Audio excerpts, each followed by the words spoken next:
adalah mahasiswa Geografi PPG dalam jabatan tahun 2021 Universitas UHAMKA. Hari ini saya akan membuat video praktik pembelajaran untuk ujian kinerja. Selamat menyaksikan. Bismillahirrahmanirrahim. Assalamualaikum warahmatullahi wabarakatuh. Waalaikumsalam warahmatullahi wabarakatuh.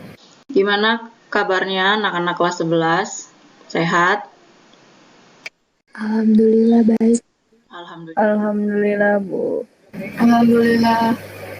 Ketemu lagi sama di pelajaran geografi di semester 2, semester yang baru.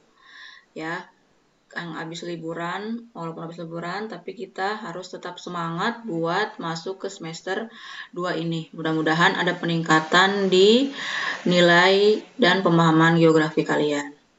Ya, nah masuk hari ini materi pertama adalah tentang dinamika penduduk, tentang kependudukan.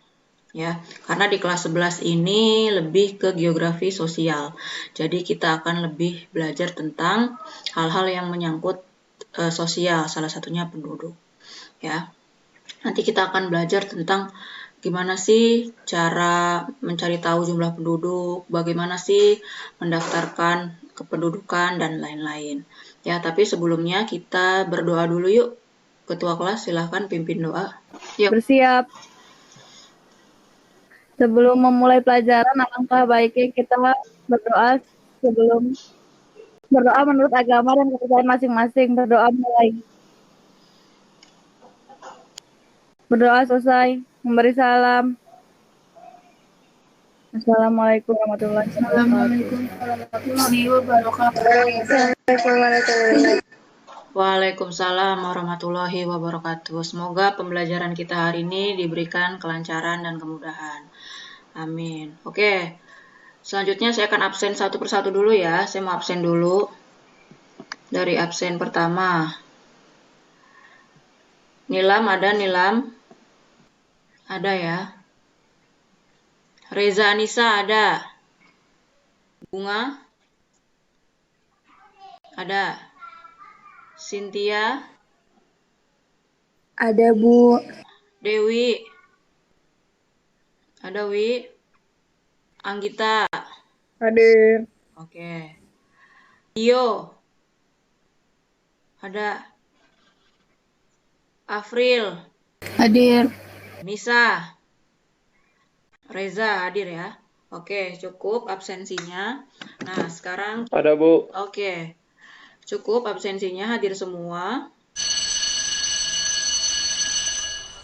Kita mulai masuk ke materi dinamika penduduk. Saya coba share screen ya, bisa nggak ya? Kalau nggak bisa nanti operator Bunga yang share screen.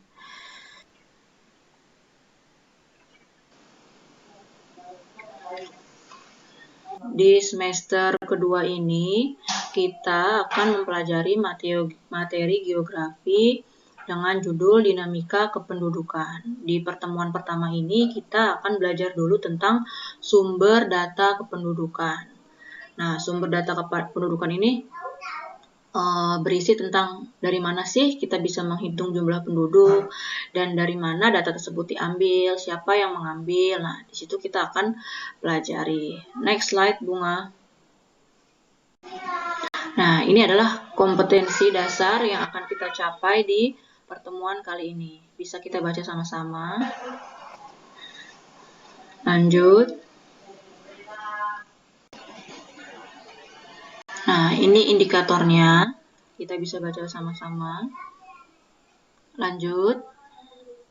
Dan ini adalah manfaat yang dari materi yang kita pelajari hari ini. Diharapkan tuh kita bisa memanfaatkan sumber data kependudukan dengan baik, ya, sesuai kebutuhan dan sesuai peruntukannya. Lalu kita juga misalnya kalian nanti suatu saat menjadi pengambil kebijakan atau menjadi pejabat daerah. Nah, ini bisa memberikan keputusan yang adil, bijak, dan bertanggung jawab yang sesuai dengan keadaan kependudukan pada saat itu. Ya, lanjut. Nah, di sini ada gambar tentang KTP, ada gambar tentang akta, lalu ada survei kependudukan. Kira-kira tanggapan kalian tentang gambar berikut tuh apa sih? Gimana, ada KTP, ada akte. Menurut kalian ini gambarnya tentang apa? Identitas penduduk. Oke, ada lagi. Tentang data penduduk. Tentang identitas penduduk, tentang data penduduk, karena ini menyakup KTP dan akte yang merupakan informasi pribadi seseorang, ya. Lanjut. Nah, sumber data kependudukan. Lanjut. Ada apa aja sih sumber data kependudukan itu? Nah, sumber data kependudukan itu didapat dari sensus penduduk, didapat juga dari survei penduduk, dan didapat juga dari registrasi penduduk. Apa sih ketiga hal tersebut? Nah, kita mulai masuk ke materi. Nah, sensus penduduk. Ini di sini ada gambarnya nih, ada petugasnya, ada cara pencatatan, ada penunjuk buat bagaimana sih cara ikut sensus penduduk. Nah, sensus penduduk ini biasanya diadakan 10 tahun sekali oleh pemerintah. Badan yang berwenang adalah BPS, Badan Pusat Statistik. Dan ini badan resmi yang melakukan sensus penduduk di negara kita, ya. Lanjut. Nah, bagaimana sih dengan survei? Nah, survei penduduk itu adalah gambaran awal sebelum diadakannya sensus. Kalau sensus diadakan 10 tahun sekali, kalau survei diadakannya 5 tahun sekali. Jadi sebelum sensus diadakan survei terlebih dahulu buat mengambil gambaran awal tentang kependudukan Indonesia. Jadi gambaran awal, tester, dan ini hanya diambil di beberapa penduduk saja. Kalau sensus semua penduduk tanpa terkecuali. Kalau survei hanya diambil sampel saja. Lanjut. Nah, kalau registrasi penduduk, nama juga registrasi, register. Dia mendaftar, jadi itu hanya mendaftarkan informasi kependudukan atau mendaftarkan peristiwa yang terjadi tentang kependudukan. Misalnya peristiwa kelahiran, kematian, perceraian, adopsi anak. Nah, itu harus diregistrasikan. Ya, itu namanya registrasi, mendaftarkan. Lanjut.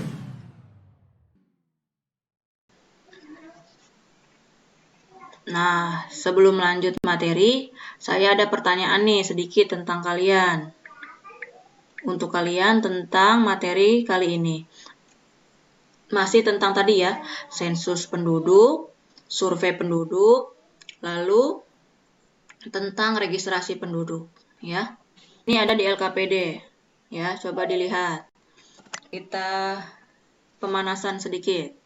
Tadi saya bilang, lembaga penyedia data penduduk.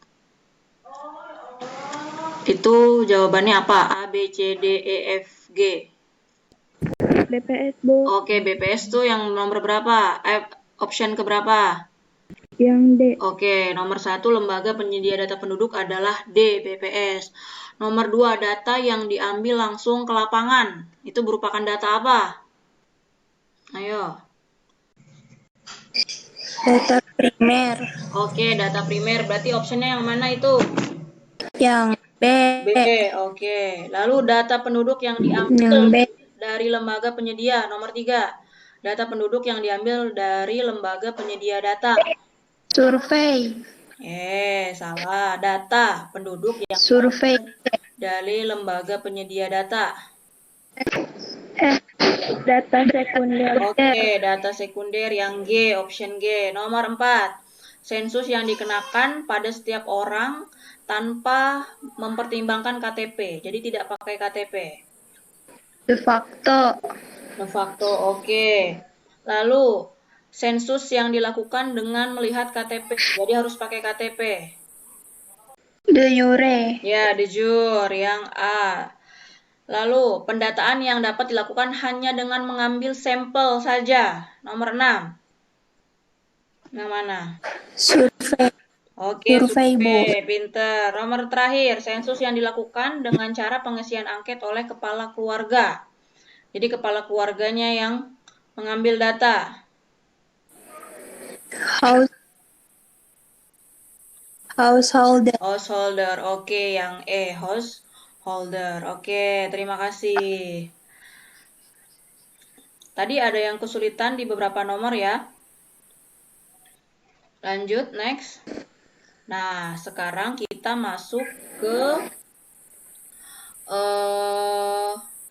diskusi ya, diskusi untuk mendeskripsikan apa sih perbedaan sensus, survei, dan registrasi berdasarkan apa yang sudah kita pelajari tadi. Tapi sebelumnya saya ingin melihat video pembelajaran dulu. Yuk, coba kita lihat video pembelajarannya dulu yuk tentang materi kita hari ini.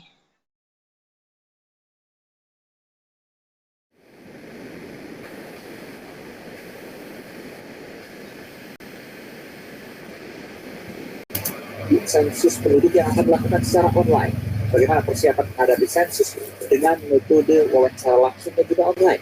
Kita bahas dengan Kepala Subdirektorat Konsistensi Statistik BPS, Margareta Ari Anggoro.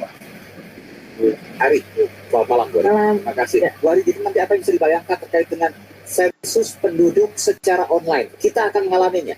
Ya, sebenarnya sudah dimulai selama 2 minggu ya, Mas ya. Jadi kita memang membuka agar masyarakat itu bisa berperan aktif untuk mengikuti sensus penduduk ini. Jadi masyarakat itu tidak lagi menjadi objek dalam kegiatan sensus penduduk, tapi sebagai subjek.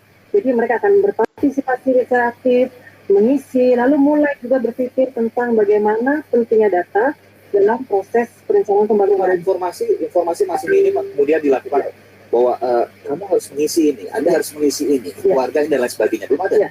Sebenarnya sosialisasi sudah kita lakukan sejak akhir Desember yang lalu, dan kami menerapkan sistem segmentasi untuk menyasar masyarakat yang memang memiliki potensi untuk mengikuti secara aktif sensus penduduk online ini. Contoh, kita mengadakan kerjasama dengan 47 perguruan tinggi untuk mengadakan ngisi bareng ya, istilahnya ngibar gitu dengan seluruh mahasiswa. Lalu kita juga dengan kementerian lembaga, kita juga mengadakan berbagai momen untuk terus melakukan sosialisasi dan mengadakan event-event momen untuk mereka secara bersama-sama ikuti sensus penduduk online ini. Jadi sebenarnya sudah cukup sosialisasi sudah cukup berjalan, tapi memang akan kita genjot. Nah, tentu kan sosialisasi bahwa tahu bahwa akan ada sensus secara online. Tapi bagaimana caranya, kemana kemudian melakukannya, itu kan belum semuanya mendapatkan. Bicara soal di Jakarta aja misalnya. Di Jakarta bahwa apakah kemudian bisa dilakukan saat ini sampai batas waktu kapan, dan kalau tidak melakukan apa? Adakah mungkin sanksinya? Oh ya, jadi memang masih tersisa waktu sekitar 2 minggu Mas, sampai terakhir itu 31 Maret tahun 2020 ini untuk sensus penduduk online. Nah, seluruh penduduk itu akan dikunjungi. Sehingga siapapun yang tidak mengikuti sensus penduduk online ini, otomatis akan kita cacah di bulan Juli nanti. Offline? Ya, dengan metode tradisional offline, jadi offline dari sisi konvensional. Sampai akhir Maret ini, itu akan dilakukan online? Online. Kalau misalnya belum mengisi, Juli akan didatangi. Iya, akan kita datangi. Yang nggak mau didatangi maka harus ngisi sekarang. Iya, karena sebenarnya memudahkan masyarakat ketika mungkin karena aktivitas, karena berbagai kendala itu juga sulit bertemu petugas. Nah, ini momen inilah sensus penduduk ini mempermudah mereka untuk bisa mengikuti sensus penduduk. Ada kekhawatiran juga, ini kan kalau bicara soal cacah atau sensus penduduk, ini kan datanya detail sekali. Iya. Mulai dari pribadi, mulai dari rumah, kekayaan dan lain sebagainya, melebihi data yang kemudian disampaikan ke petugas pajak misalnya, ke formulir pajak. Yang ingin saya tanyakan bahwa sejauh mana soal keamanan data ketika saya ingin memberikan seluruh data pribadi saya yang ditanyakan di sensus penduduk 2020. Sebenarnya keamanan data itu dilindungi oleh undang-undang undang-undang BPS gitu ya, tahun 1997, bahwa memang data responden itu kita lindungi, dan BPS tidak akan pernah memberikan data individu secara meluas. Itu memang kita sungguh lindungi. Nah, itu dari sisi hukum ya Mas ya, secara ini kita lindungi. Nah, tetapi dari sisi bagaimana ini kemudian dilaksanakan sensus penduduk, tentu kita juga sudah memikirkan. Misalkan dari alurnya saja itu sudah ada password, captcha, dan kemudian pre-field data yang muncul itu hanya 3. Tidak semua data kemudian akan muncul, tapi cukup 3. Misalkan nama, NIK, dan nomor kakak. Baru penduduk masyarakat lalu mengisikan. Jadi kalau sampai bocor, maka kemudian masyarakat yang merasa dibocorkan itu bisa melakukan penuntutan, katakanlah gitu. Ya, ini tentu ada mekanismenya tersendiri ya yang harus diatur, tetapi dari sisi BPS sendiri bahkan kita sangat rigid untuk transfer data itu sendiri antara misalkan dengan Kementerian Dalam Negeri, Dukcapil, dengan BPS itu prosedurnya sangat ketat. Terakhir, tentu bisa diinformasikan juga kalau seandainya saat saya ingin mengisi Caca atau sensus penduduk secara online, ya, bagaimana caranya dan apa kemudian bisa disampaikan terkait ini? Ya, untuk masyarakat yang ingin mengikuti sensus penduduk online ini, tinggal masuk ke webnya BPS di sensus penduduk ini, yaitu sensus.bps.go.id. Di situ akan sangat mudah karena masyarakat juga dipandu step by step. Kalau tidak memahami pertanyaan, ada cukup bantuan apa istilahnya konsep definisi apa yang dimaksud dari setiap pertanyaan, dan saya kira masyarakat dari pengalaman yang sudah 2 minggu berjalan itu cukup mudah untuk mengikuti dan mengisi pertanyaan yang ada. Jadi satu kepala keluarga hanya mengisi satu kepala keluarganya saja. Ya, dalam keluarga itu kan konteksnya satu keluarga ya, dalam kakak gitu ya. Nah, satu kepala keluarga bisa mengisi seluruhnya, atau tidak harus kepala keluarga, misalkan anaknya atau istrinya mengisikan juga bisa. Oke, mengisikan ayahnya. Mengisikan ayahnya juga selama bisa. Kemudian satu kakak, satu kartu keluarga atau tidak? Iya, selama dalam satu keluarga, satu kakak. Satu ya. kakak. Ya. Baik. Terima kasih Ibu Margareta Ari, Kepala Direktorat Statistik di Biro Pusat Statistik, Badan Pusat Statistik Indonesia, Republik Indonesia. Terima kasih telah memberikan informasi di Sapa Indonesia Malam terkait dengan sensus penduduk yang akan berakhir sekitar 2 pekan ke depan online. Nanti kalau tidak diisi secara online, maka akan didatangi pada bulan Juli 2020. Terima kasih. Sensus penduduk dilaksanakan hampir semua negara di dunia, termasuk di Indonesia. Nah, di Indonesia sendiri, pertama kalinya dilakukan pada masa pemerintahan Stamford Raffles yang dilakukan di Pulau Jawa pada tahun 1815. Kemudian, dilakukan secara terbatas pada tahun 1920, lalu mencakup seluruh Hindia Belanda tahun 1930. Nah, setelah Indonesia merdeka, sensus penduduk dilaksanakan oleh Badan Pusat Statistik, yang pada awalnya sensus penduduk dilakukan pada tahun berakhiran 1, yaitu 1961 dan 1971, yang pada akhirnya diubah kembali pada tahun berakhiran 0, yaitu tahun 1980, tahun 1990, tahun 2000, dan tahun 2010. Berikutnya adalah grafik jumlah penduduk Indonesia berdasarkan hasil sensus penduduk 1961 sampai 2010 yang diambil dari website BPS. Pada tahun 1961, penduduk Indonesia berjumlah sekitar 97 juta jiwa. Pada tahun 1971 berjumlah sekitar 119 juta jiwa. Pada tahun 1980 berjumlah sekitar 147 juta jiwa. Pada tahun 1990 berjumlah sekitar 179 juta jiwa. Pada tahun 2000 berjumlah sekitar 206 juta jiwa. Dan pada tahun 2010 berjumlah sekitar 237 juta jiwa. Dari grafik tersebut, kita dapat melihat bahwa jumlah penduduk Indonesia selalu bertambah dari tahun ke tahun. Nah, barusan kan kita udah tahu kalau sensus penduduk itu akan dilaksanakan pada tahun yang berakhirannya 0, yang berarti tahun depan Badan Pusat Statistik akan melakukan sensus penduduk 2020. Nah, di sensus penduduk 2020 ada yang beda loh. Nanti di sensus penduduk 2020, metode yang akan dipakai adalah combined method, yaitu pencacahan yang akan dilakukan secara online maupun offline. Dan kabarnya nih, sensus penduduk 2020 akan dilaksanakan pada bulan Juli. Dan BPS akan mengerahkan sekitar 1 juta petugas yang 800.000 diantaranya akan melakukan pencacahan. Pastikan kalian dan keluarga kalian tercatat ya. Pada sensus 2020 nanti mempunyai visi A, B, C. A accurate, B benchmark, dan C comprehensive. Mewujudkan sensus penduduk 2020 yang accurate sehingga bisa dijadikan benchmark dengan cakupan yang komprehensif.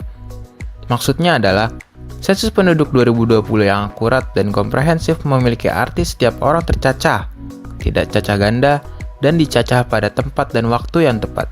Dengan demikian, data sensus penduduk dapat dijadikan benchmark untuk data-data kependudukan bahkan sampai dengan level area terkecil. Ayo sukseskan SP 2020. Anda tercatat data akurat. Jangan lupa untuk like, komen, dan subscribe ya.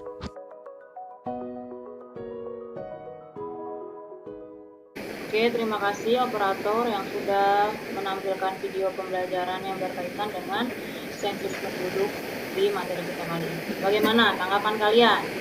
Saya ingin mendengar nih pendapat kalian tentang video tadi, bahwa tahun 2020 kemarin telah diadakan sensus penduduk online karena memang keadaannya sedang pandemi seperti ini ya. Dari mulai minat partisipasi, masyarakatnya antusias atau tidak, bagaimana menurut kalian? Masyarakat merasa sensus online kurang. Terus, kira-kira ada lagi?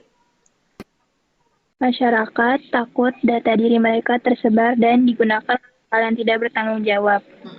Tadi ada ya, masyarakat tuh takut, khawatir setelah datanya masuk, terus datanya tidak dipakai untuk hal-hal yang seharusnya, takutnya malah dipakai buat hal-hal yang kurang bertanggung jawab. Lagi ke PPT-nya, kita mau masuk ke materi diskusi. Nah, sekarang kita masuk ke diskusi, yaitu kita akan mendiskusikan dan juga akan mendeskripsikan perbedaan dari sensus penduduk, survei penduduk, registrasi penduduk, dan apa sih kelemahan dan kelebihan dari tiap-tiap sumber data kependudukan tadi. Ya, itu juga ada di LKPD yang sudah saya share di grup WhatsApp dan GCR, boleh dicek.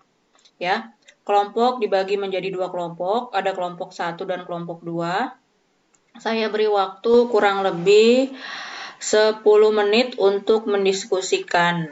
Nanti kita akan deskripsikan sesuai kelompok 1 dan kelompok 2. Dimulai diskusinya.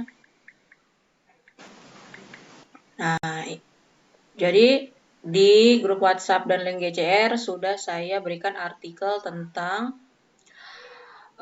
sensus penduduk. Nah, yang kita harus kerjakan di setiap kelompok adalah identifikasi masalah yang dihadapi, pendataan data kependudukan, dan analisis pentingnya sumber data kependudukan dengan kaitannya pada pembangunan bangsa. Next. Nah, sekarang waktunya masing-masing kelompok mendeskripsikan hasil diskusinya. Dimulai dari kelompok 1, silakan. Perwakilan kelompok 1, boleh dibaca hasil diskusinya.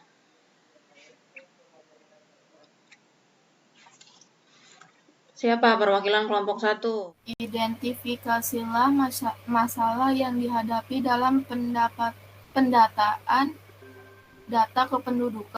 Oke, silakan. Yang pertama, banyak penduduk yang belum punya NIK.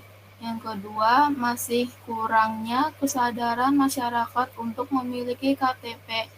Yang ketiga, pemerintah harus lebih menyiasati agar masyarakat bisa mempunyai KTP dan bisa memakainya sesuai peruntukannya, juga untuk mempermudah dalam pendataan penduduk. Pendataan penduduk, oke. Selanjutnya kelompok 2. Kelebihannya, pendataan menyeluruh dan cepat sehingga menerus dapat digunakan informasi yang sebagai dasar dibutuhkan, dapat perencanaan dihasilkan secara tidak terganggu, akurat dan tepat waktu. Dapat digunakan sederhana dan relatif sebagai sampling mudah sehingga tidak frame untuk kegiatan memerlukan pelatihan survei lain khusus. Oke, itu dari paparan kelompok 2. Saya rasa cukup. Jadi kesimpulannya adalah masih kurangnya kesadaran masyarakat untuk mempunyai KTP, sehingga mereka tidak bisa mempunyai NIK dan tidak bisa ikut sensus penduduk, sehingga pemerintah juga kesulitan buat menjaring masyarakat agar mereka disensus ya. Makanya nanti kalau kalian sudah 17 tahun, buru-buru bikin KTP. Jadi ketika disensus, kalian bisa ikutan ya. Oke, next. Berarti pertemuan kita hari ini cukup ya. Pertemuan kita hari ini cukup. Sebelum kita akhiri, kita akan evaluasi sedikit. Quizzes. Silahkan buka link Quizzesnya.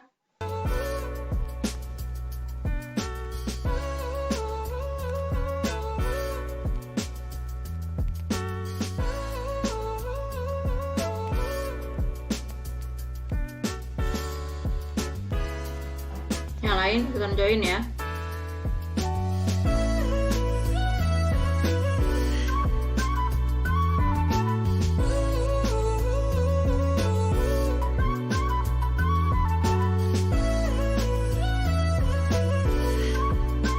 Ayo, ada beberapa pertanyaan sedikit.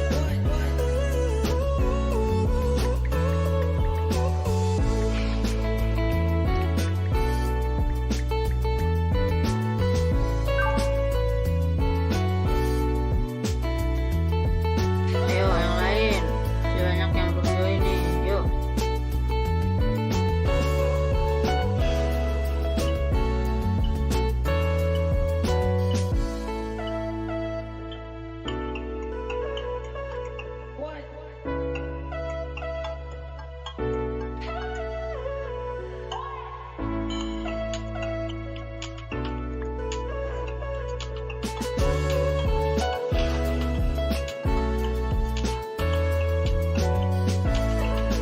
I think about you all the time now. I guess I never feel the same. And I'm always waiting for your call, but I don't know you don't want me sometimes. So I'ma run you up many girls, but you always ignoring Oke, cukup. Terima kasih Bunga, terima kasih teman-teman yang lain yang sudah join di Quizzes kali ini. Semoga menambah pemahaman kalian tentang materi kita hari ini, yaitu tentang sensus, survei, dan registrasi. Saya rasa pembelajaran kita kali ini cukup. Sebelum kita akhiri, ada pertanyaan? Tidak, Bu. Saya ingin melakukan review sedikit. Tadi kita belajar tentang sumber data kependudukan. Ada 3 cara untuk mendapatkan data kependudukan. Apa aja? Ayo.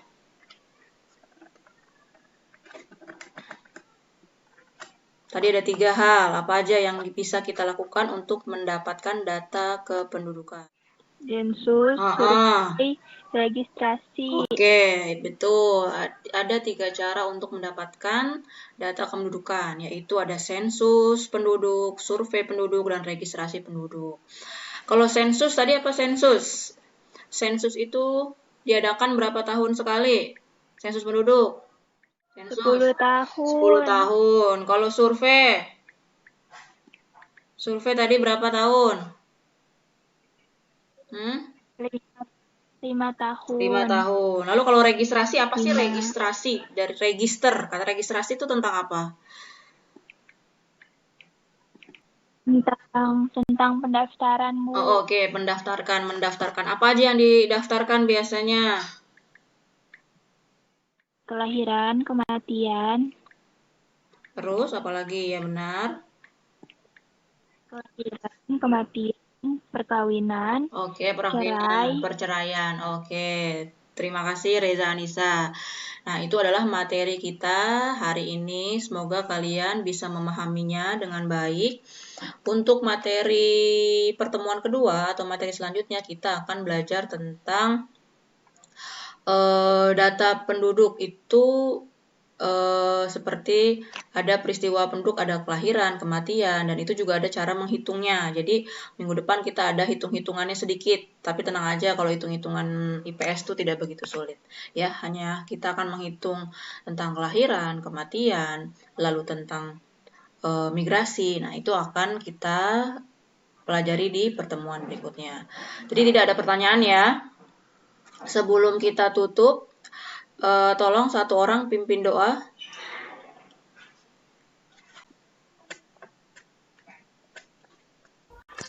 Kita berdoa. Doa selesai. Salam. Assalamualaikum warahmatullahi wabarakatuh. Waalaikumsalam warahmatullahi wabarakatuh. Oke, cukup sekian perjumpaan kita hari ini. Semoga kita semua selalu sehat sehingga bisa bertemu lagi di pertemuan berikutnya. Terima kasih ya. Assalamualaikum.